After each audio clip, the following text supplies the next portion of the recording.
अस्सलाम वालेकुम।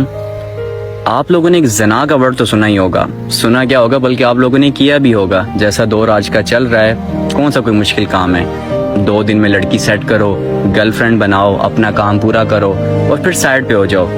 It's not a big deal या क्या मतलब इतना कोई मुश्किल काम नहीं है, बहुत छोटा सा प्रोसेस है आज के दौर में। हाँ, पहले का दौर जो था उसमें थोड़ा मुश्किल प्रोसेस होता था, लोगों के पास मोबाइल नहीं होते थे, कोई सोर्स नहीं होता था बात करने का एक दूसरे से, उस टाइम यूनिवर्सिटीज़ नहीं थी। लेकिन अब तो ये काम आज के इतना आम हो चुका है कि मोबाइलों पे लोग सेट कर लेते हैं। ख़ास तौर वैसे मोबाइलों को छोड़ें, यूनिवर्सिटीज़ भरी पड़ी हैं इन कामों से। मैं भी एक यूनिवर्सिटी का तालिब इल्म हूँ, मेरे सामने मैं देख रहा होता हूँ ये सब काम। खैर, बात कुछ और है। ज़ना को मैं प्रमोट नहीं करना चाह रहा, मैं ज़ना के ऊपर बात करना चाह रहा हूँ कि ज़ना असल में है क्या। बहुत छोटा सा, आपके लिए तो बहुत छोटा सा प्रोसेस है ना कि 2 दिन में लड़की सेट की, सब कुछ कर लिया और प्रोसेस करके सब कुछ छोड़ दिया।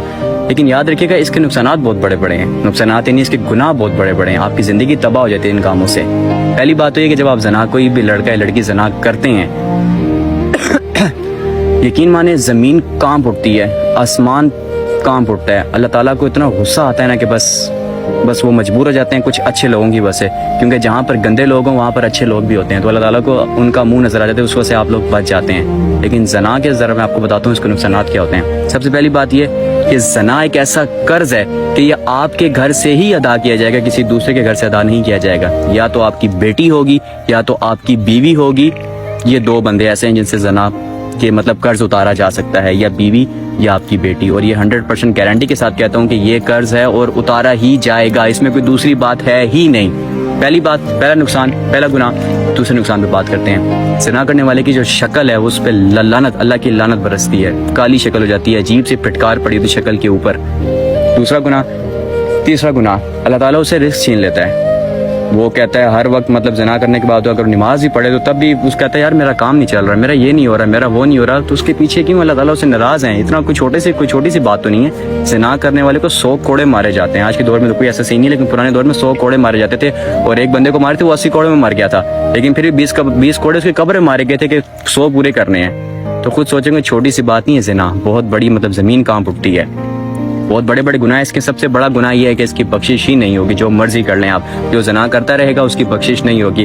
हाँ, वो अल्लाह ताला है, रब्बे करीम है, बख्शने पे आए तो छोटी छोटी बात पे बख्श देता है, पकड़ने पे आए तो एक छोटे से गुनाह पे पकड़ लेता है। ये सारे अल्लाह के काम है। लेकिन जो बात है वो यही बात है कि ज़ना की छूट बिल्कुल नहीं है, बिल्कुल नहीं है। हाँ, अगर आपसे गलती से हो गया है, आप अपने नफ्स पे काबू नहीं रख पाए, अल्लाह से माफ़ी मांगे, सच्चे दिल से माफ़ी मांगे कि अल्लाह मैं नेक्स्ट ऐसा कभी कोई गुनाह नहीं करूँगा, बस मुझे अपने इन गुनाहों से महफूज रखो। फिर जब अल्लाह देखेंगे कि आप वाकई आपका इरादा पक्का है तो फिर शायद आपको माफ़ी के चांस मिल जाएँ। लेकिन अदरवाइज़ आप ये कि अल्लाह ताला से भी 2 नंबरी कर रहे हो कि अल्लाह मैं ज़ना नहीं करूँगा, फिर आपको कोई ऑफ़र करे, आप फिर बोले हाँ जी ठीक है ओके डन करें, तो ये फिर काम गलत है, ये काम गलत है।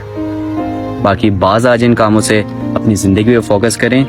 और इसका सबसे जो बड़ा गुनाह बताया वो यही है कि ये कर्ज है और ये उतारा ही जाएगा। क्यों अपनी माँ, क्यों अपनी बहन को रुसवा करना चाहते हो? क्यों अपनी बेटी को रुसवा करना चाहते हो? क्यों अपनी बीवी को रुसवा करना चाहते हो?